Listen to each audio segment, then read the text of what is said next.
Spirituellement, même si nous avons une très bonne connaissance de la Bible, il nous faut toujours chercher à coopérer avec chacun des croyants sur la base de la communion fraternelle, en cherchant la communion fraternelle de chacun et de tous les croyants.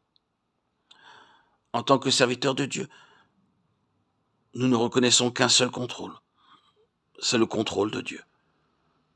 Nous ne pouvons pas et nous ne sommes pas sous le contrôle de l'homme.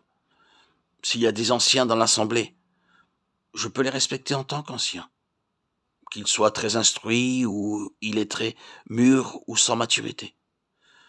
Je dois les accepter en tant que serviteurs de Dieu. Et sur ce principe, je cherche tout simplement leur communion fraternelle. C'est d'une grande valeur pour nous. La dépendance mutuelle et le respect, mais surtout pas le contrôle. Maintenant, si vous sentez que Dieu ne vous a pas donné cette ligne de conduite ou ce modèle, attendez simplement. Il n'est pas nécessaire d'être impatient. À mon humble avis, je pense que les anciens ne doivent pas nous imposer leur voix, leurs idées. Une fois que nous avons reconnu qu'ils ont été appelés par Dieu pour être anciens, alors c'est une joie et un privilège d'avoir la communion fraternelle avec eux, et ainsi de travailler avec eux.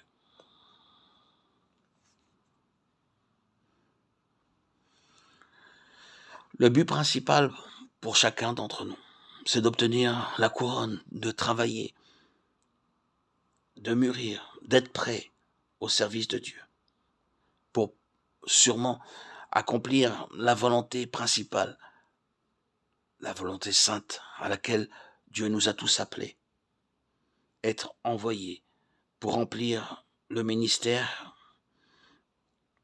auquel nous avons été appelés, envoyés en tant que missionnaires pour évangéliser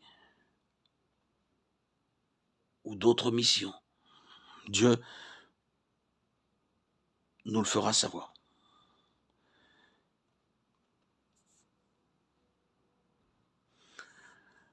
La pleine autorité doit être donnée au Saint-Esprit.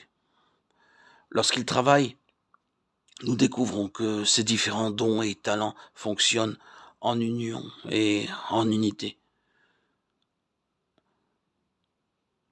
Lorsque nous entreprenons une action de n'importe quel genre, le Saint-Esprit en prend soin. Nous ne sommes pas liés par aucune méthode. En fait, nous devons avoir un plan nouveau pour chaque jour qui s'annonce. Lorsque l'Esprit travaille, pourquoi ne pas le laisser travailler en nous et laisser de côté toutes les méthodes et les techniques et les situations, comment faire pour évangéliser. Il n'y a pas de méthode. Laissons-nous guider par l'Esprit Saint. Dès qu'il y a du désordre, arrêtons-nous. Laissons le Saint-Esprit être à l'œuvre. Il se manifeste lui-même de bien des façons, comme il le trouve bon, quelquefois par tous les dons, d'autres fois par quelques-uns seulement.